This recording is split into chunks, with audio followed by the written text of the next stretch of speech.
Available online, murang foldable na bisikleta with free helmet pa. Pero matapos mong mag-add to cart at magbayad, sumemplang ka na agad.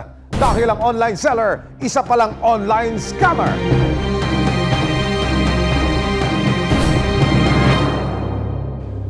Para makatipid, naisipan ni J-Rom na maghanap ng mga murang bisikleta online hanggang sa ma-browse niya ang isang post na nagbebenta ng foldable bike sa halagang 1,700 pesos lang.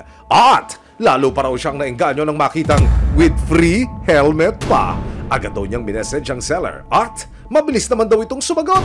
Nang magkasaraduhan na, agad pinadala ni J-Rom ang 1,700 pesos via mobile o e-wallet. Pero after few minutes, bigla siyang binlock ng seller. Naku po! It's a scam pala!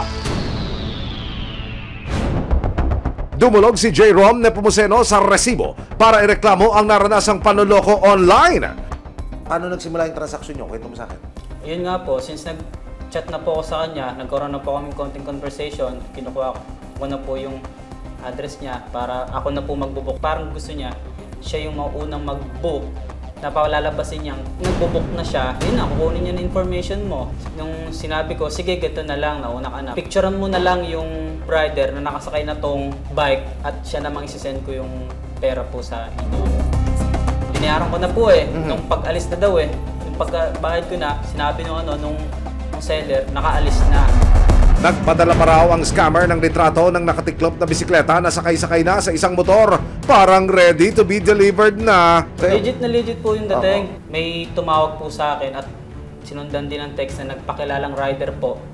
Na wari ko parang kasabot lang din itong itong seller po Tumawag. Sabi niya, "Sir, nandito na po ako sa pick-up location." Nakita ko naman, okay naman po yung item, ito ganyan. O sige po, gato na lang, pakisakay na lang po. Pero nang tawagan at tanungin na raw ni J-Rom ang seller kung nasaan ang rider, naku! Nang ghost rider na ba? Tapos wala na, hindi na po yung sumasagot. Sabi ko, ma'am, kamusta na po? Wala na po, hindi niya na po ako na-entertain po nun. Ang 1,700 pesos inutong pa raw pala ni J-Rom sa kanyang bayaw. At ano po ngayon ang naramdaman ninyo? Talagang disappoint po kasi buo yung loob ko na na binigay dun sa tao po Pero hindi tumigil si J-Rom para sikaping mabawi ang pera niya. Tinawagan niya ang number na pinadala niya ng pera. Dito niya napag-alaman na sa isang sari-sari store pala nakarehistro ang e-wallet number. Ayun po talaga yung pinagsendan ko ma'am, kasi nagsend po ko na 1,700 yan. Ang sabi niya, may nagsend nga yan, pero naklin na rin yan kanina. Sabi ko, ma'am, para po kasing naloko ako.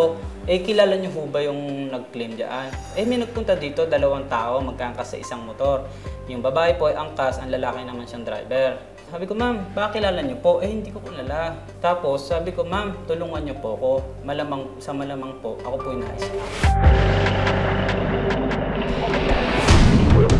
Para matulungan si J-Rom, pinadala ng may-ari ng tindahan ng closed-circuit television o CCTV footage kung saan makikita ang isang babae at isang lalaki na nag-claim di umano ng 1,700 pesos na ipinadala ni J-Rom bandang 5:30 ng umaga nitong November 15, 2023. Ano ang matutuklasan niyang laman ng CCTV? Siya na kaya ang taong nanloko kay J-Rom? Jay, may dala kang mga resibo, yung pruweba ng iyong reklamo. Opo, hindi. Ito yung gulong. Opo. Ito yung rider, naka-helmet pa. Opo. Sabi ko, picturean mo yung rider na nakasakay na. Siya namang isisend yung pera. Natunto ni J-Rom ang tindahan kung saan kinash out ang ipinadala niyang pera. Ibinigay rin sa kanya ang kopya ng CCTV ng mga taong kumuha ng ipinadala niyang 1,700 pesos. At nang silipin ang kuha ng CCTV, kitang-kita ang mukha ng lalaking nagka-cash out ng pera ayon sa tindera. Gamit daw ng mga ito ang reference number ng payment ni J-Rom. Kinuha ang pera bandang 5:30 ng umaga nitong November 15, 2023. Tinatanong ng may-ari ng tindahan o yung bantay po nun, sabi niya, anong pangalan mo? Hindi binibigay po. QR lang po talaga. Doon na po natapos yung transaction nila. Ito bang seller na ito, palagay mo, unang beses niya itong ginawa sa'yo? O meron na siya na biktima noon?